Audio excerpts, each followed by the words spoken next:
the moment my boss smiled at me. I knew exactly what was happening. It wasn't a warm smile. It wasn't friendly. It was controlled, carefully measured. Like someone delivering news they believed was final. My name is Landon Reese, and this is the story of how a single smile cost a company more than it planned to pay me. 18 months earlier, I'd been sitting in a glass conference room at Etheron Systems, listening to CEO Julian Mercer talk about vision, not the vague kind executives repeat at conferences, but the kind backed by numbers, contracts, and timelines. Etheron was building enterprise automation infrastructure that touched nearly every department their clients had. Quiet systems, expensive systems, the kind nobody noticed until they failed.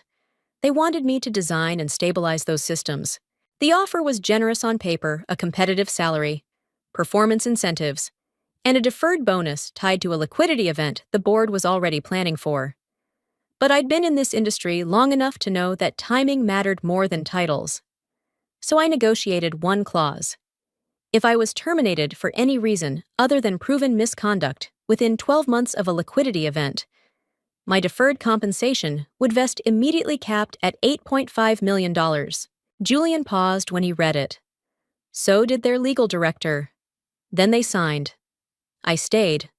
I worked. I rebuilt fragile workflows that investors never saw. I prevented failures that would have cost the company millions without ever making the headlines. And exactly one day before my bonus was scheduled to vest, Julian asked me to come to his office. He didn't raise his voice. He didn't look uncomfortable. He smiled. "Landon," he said, folding his hands neatly on the desk. "We're going in a different direction." I didn't interrupt him. I didn't argue. I simply listened as he explained restructuring, alignment. Future needs every phrase delivered smoothly, like something he'd practiced. When he finished, I nodded once. "Understood," I said.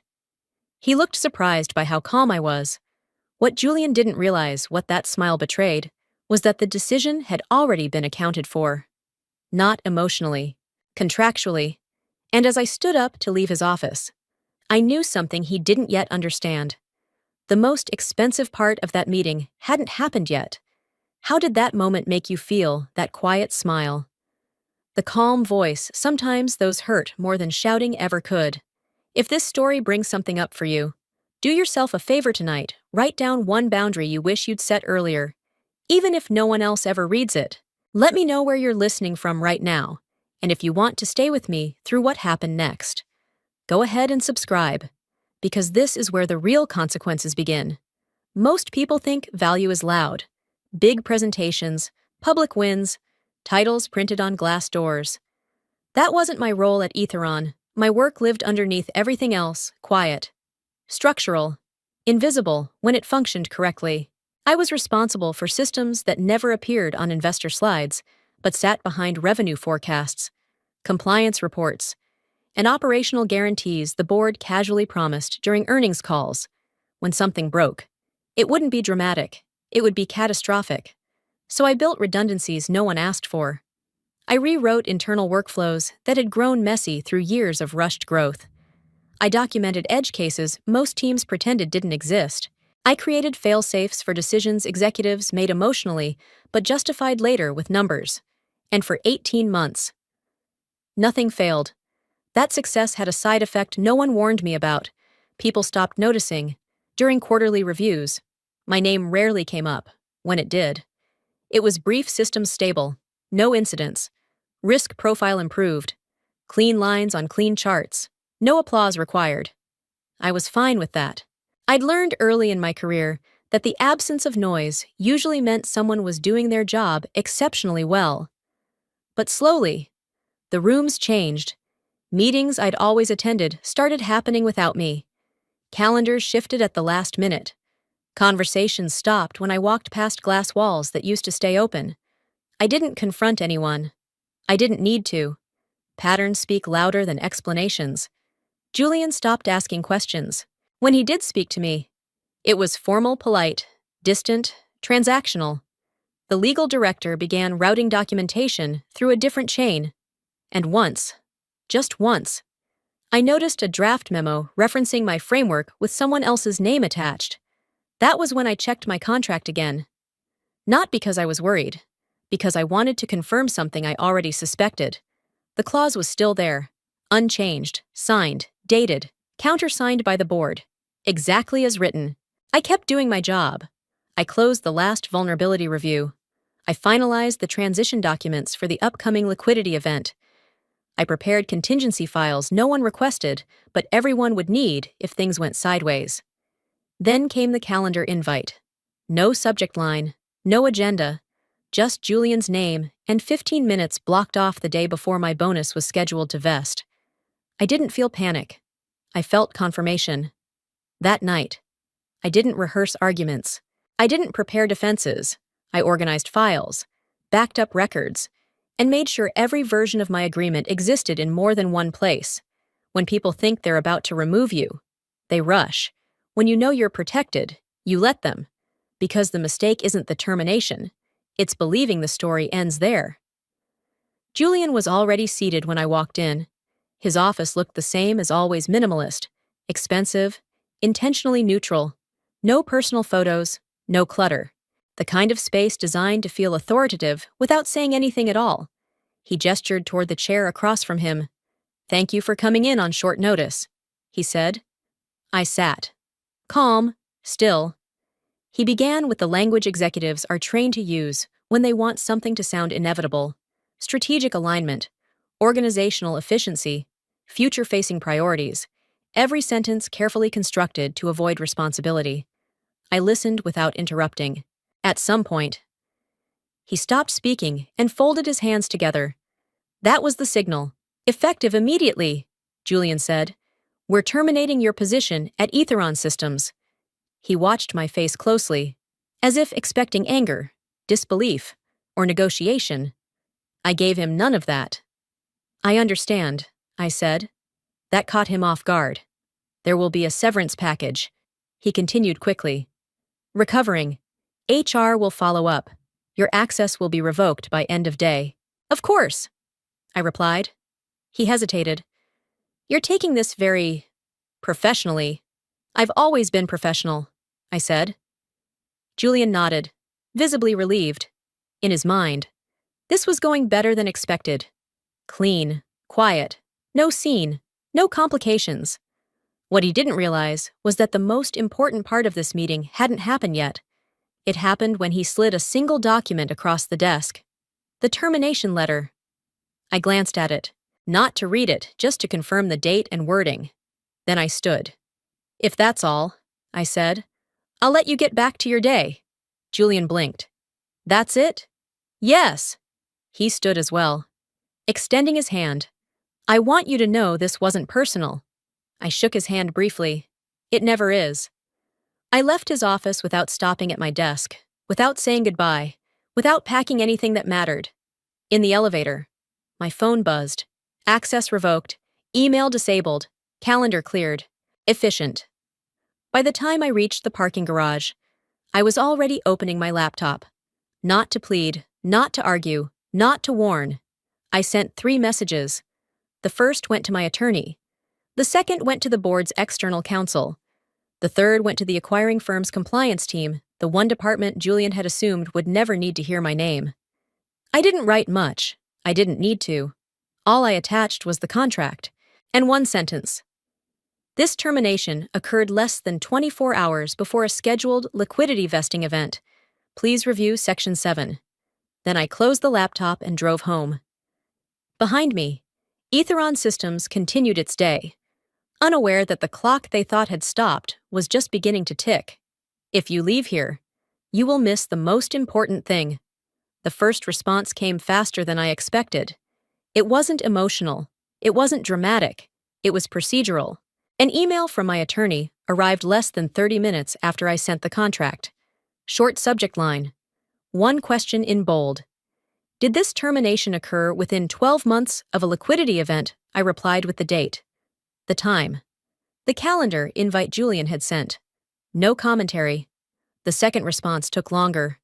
The board's external counsel asked for clarification, then for confirmation, then for a copy of the countersigned agreement. including all exhibits and amendments. I sent everything. Still no phone calls, no raised voices, no panic. That part came later. What most people don't understand about companies is that chaos doesn't arrive loud. It arrives quiet through inboxes, calendar alerts, and meetings that suddenly get marked urgent. That evening, while I was home eating dinner like any other weekday, Etheron's internal systems started shifting.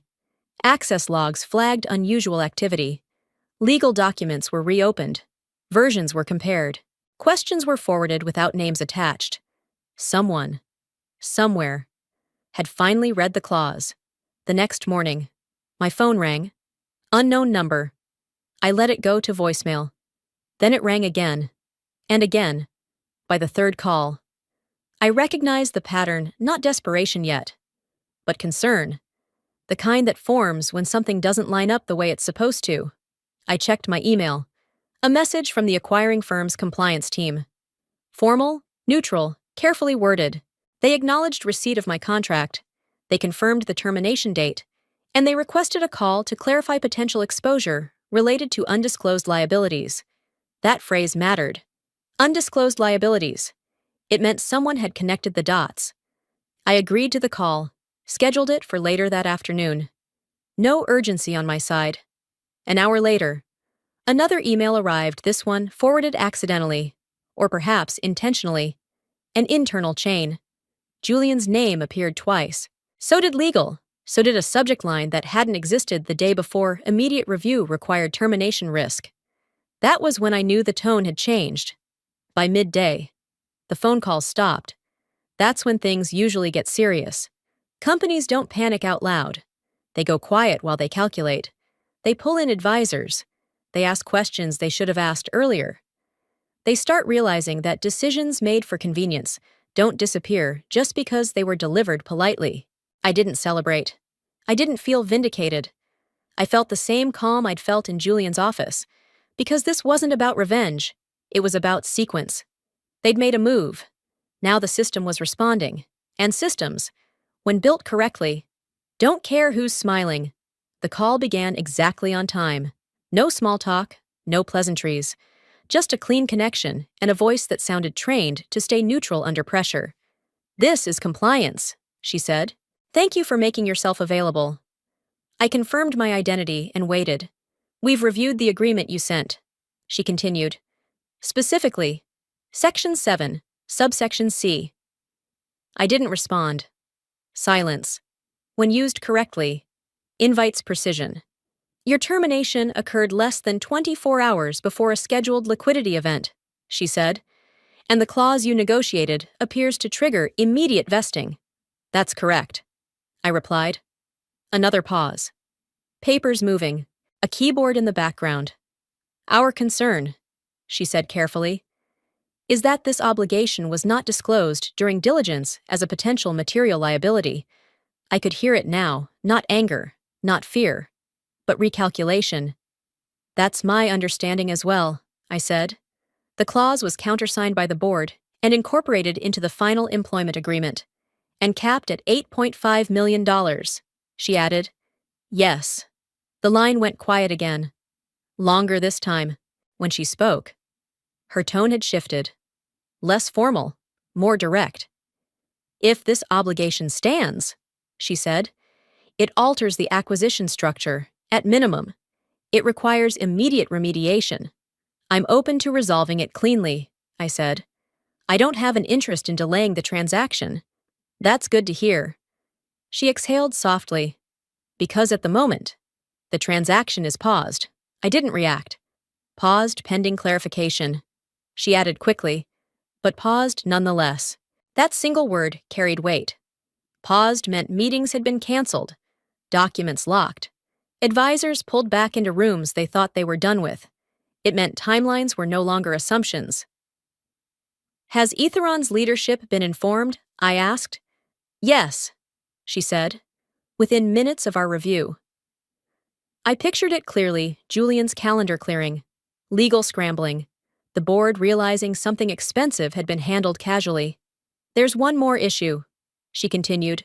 "Your clause includes a timing protection that extends beyond termination penalties If payment is delayed. That's also correct. She sighed. You wrote this very carefully. I did. Another silence. Then, what are you seeking? Exactly, she asked. Not defensively, not challengingly, practically. I'm seeking what the contract specifies, I said. Nothing more. And if that happens, she asked, then I'm prepared to sign whatever confirmations are necessary to remove this as a closing obstacle. That was the moment the conversation shifted from legal to financial. I'll need to escalate this, she said. But I want to be clear, you have leverage. I understand. And so does time, she added. Every day this remains unresolved carries cost. I'm aware. We ended the call professionally. No promises, no threats, just a shared understanding that something intended to be small had become structural. I closed my laptop and looked out the window. Somewhere across the city, an acquisition team was recalculating numbers they thought were settled, and Julian was learning the difference between terminating a role and triggering a mechanism.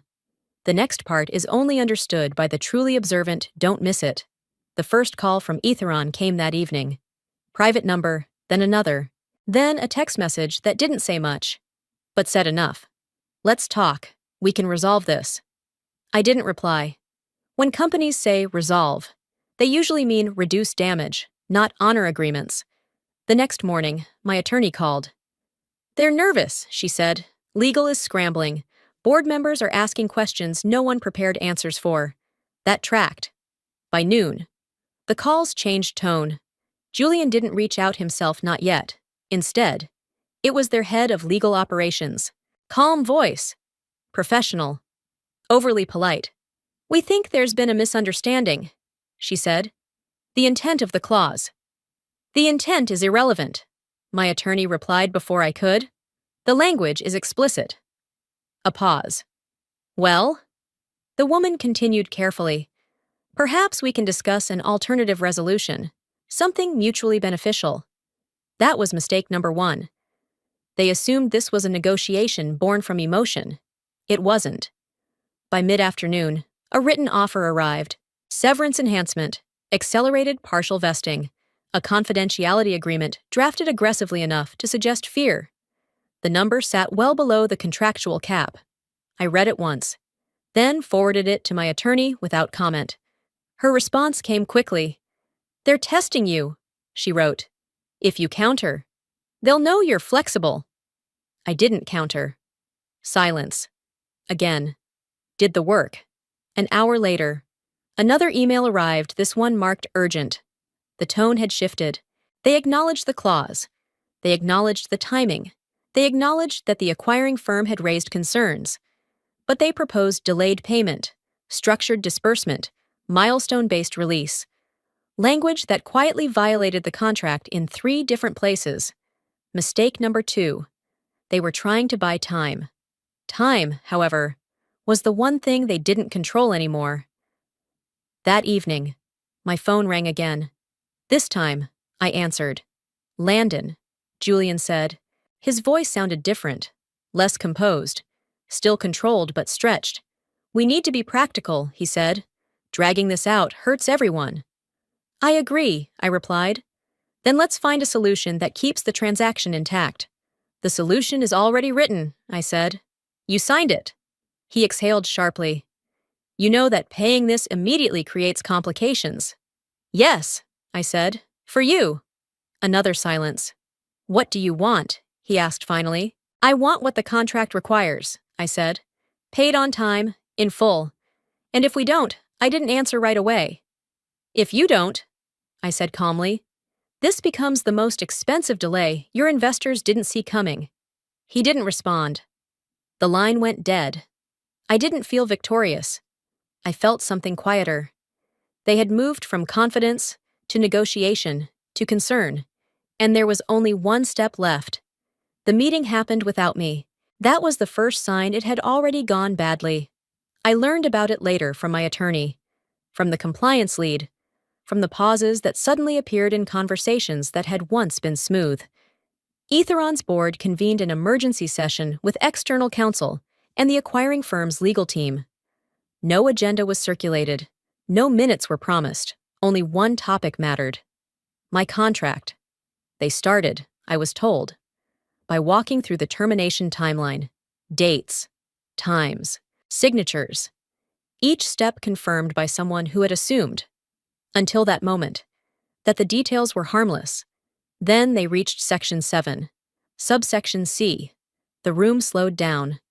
The language wasn't emotional, it wasn't clever, it was precise, deliberately narrow, deliberately unambiguous. Termination within 12 months of a liquidity event, immediate vesting, payment due without delay, penalties for failure. Someone asked if there was any precedent that might soften it. There wasn't. Someone suggested interpretation.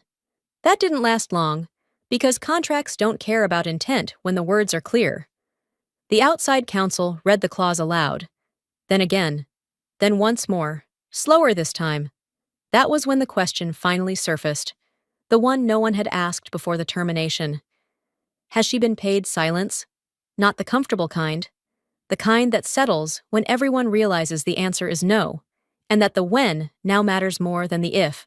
They reviewed the termination letter, the timestamp, the system logs confirming access revocation, the internal emails that discussed timing as an operational convenience. Each detail stacked neatly on top of the next. What had looked like efficiency now looked like evidence. The acquiring firm's counsel didn't raise his voice. He didn't accuse.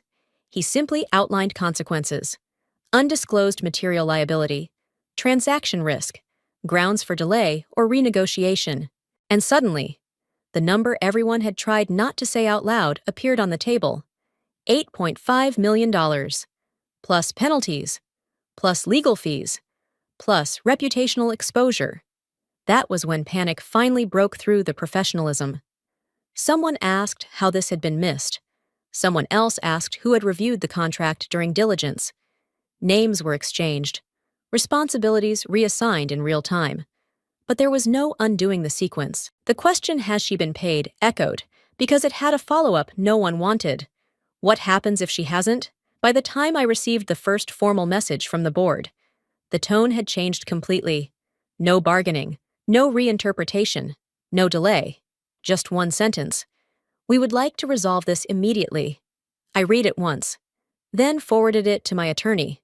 Because when a room full of lawyers finally agrees on urgency, it's not because they've found a way out. It's because they've realized there isn't one.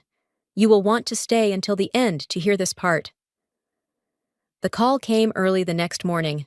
Not from Julian, not from legal operations, not even from the board. It came from the acquiring firm. Her voice was steady, efficient, and noticeably calmer than it had been the day before. We'd like to resolve this today, she said, cleanly. I didn't answer right away. Not to create drama, just to let the moment settle. When people rush toward resolution, it's usually because they've already accepted the outcome. She outlined the proposal without embellishment. Immediate payment, full contractual amount, no structured delays, no reinterpretation, in exchange. They wanted certainty, a signed acknowledgement that once payment was made, the issue would be considered resolved for closing purposes. It was exactly what the contract already required. What surprised me wasn't the offer, it was how little resistance remained. After the call ended, my attorney sent over the draft agreement. She added a short note at the top. They're done fighting the language, now they're protecting the timeline. That was the quiet truth behind everything that had happened. This wasn't personal, it wasn't emotional, it wasn't even strategic anymore. It was arithmetic. The cost of paying me was now lower than the cost of not paying me. That's a lesson most people learn too late when agreements are written correctly. Power doesn't come from arguing your worth. It comes from letting the numbers finish the sentence for you. By mid-morning, Julian finally called. His voice was measured, but the confidence was gone. We're prepared to proceed with payment, he said. Today. I'll review the final documents, I replied, and then we'll move forward. There was a pause, not hostile, just tired.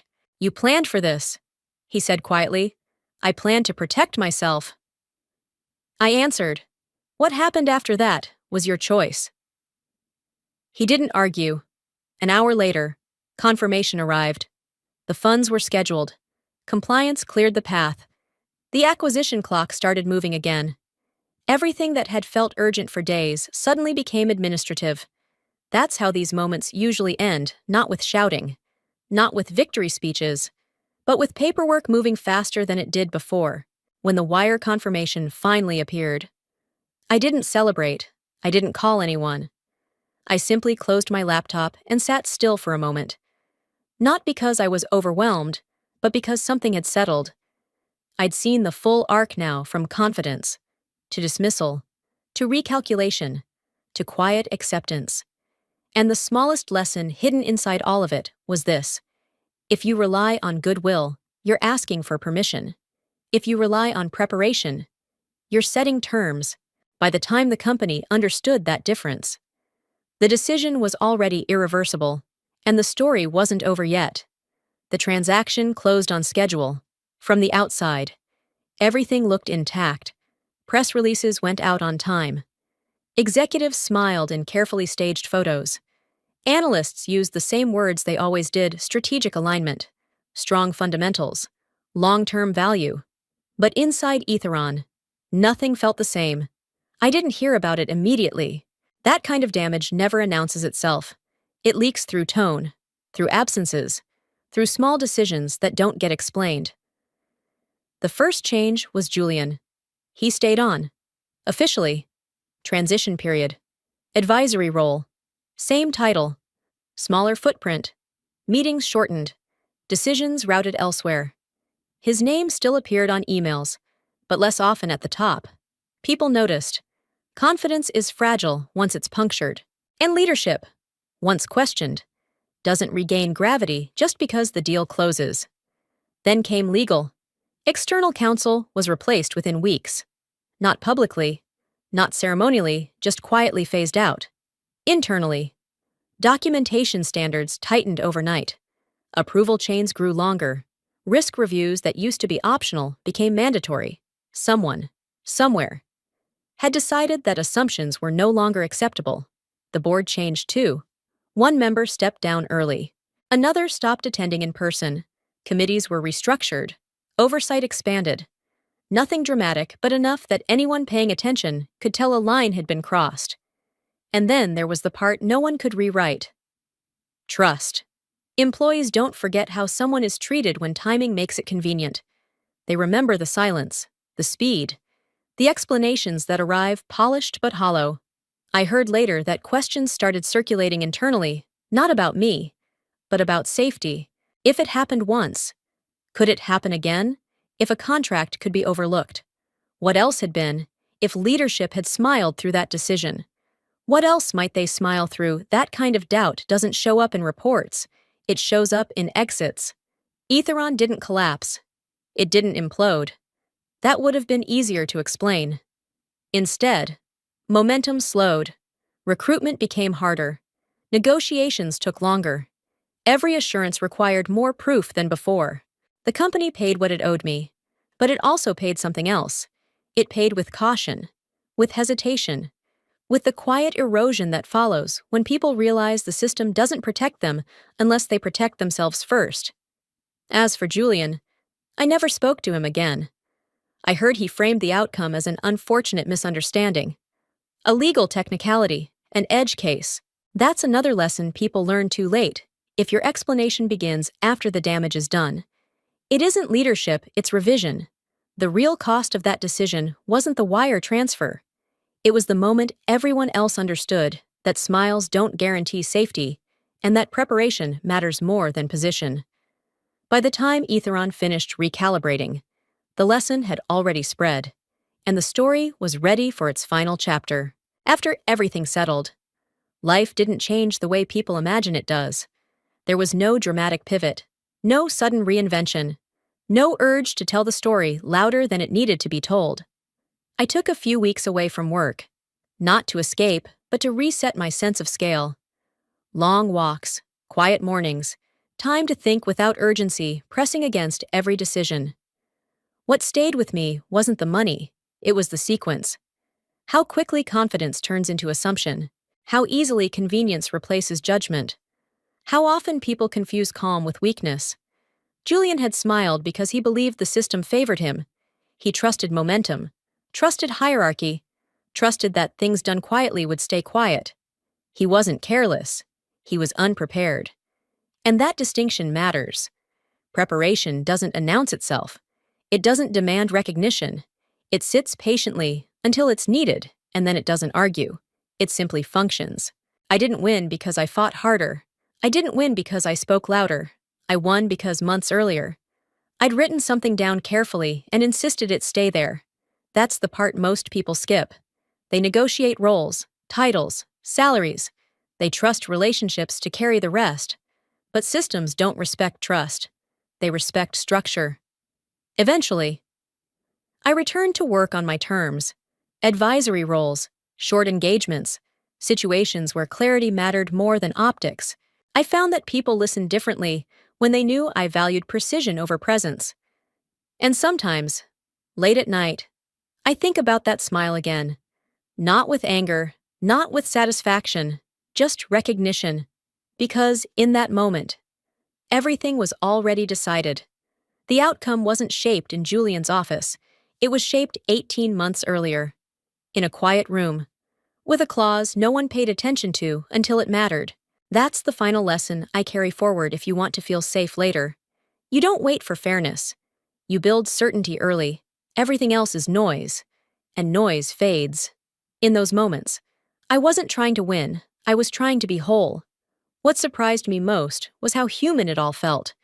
The doubt, the relief, the small ache of realizing how easily people confuse kindness with weakness.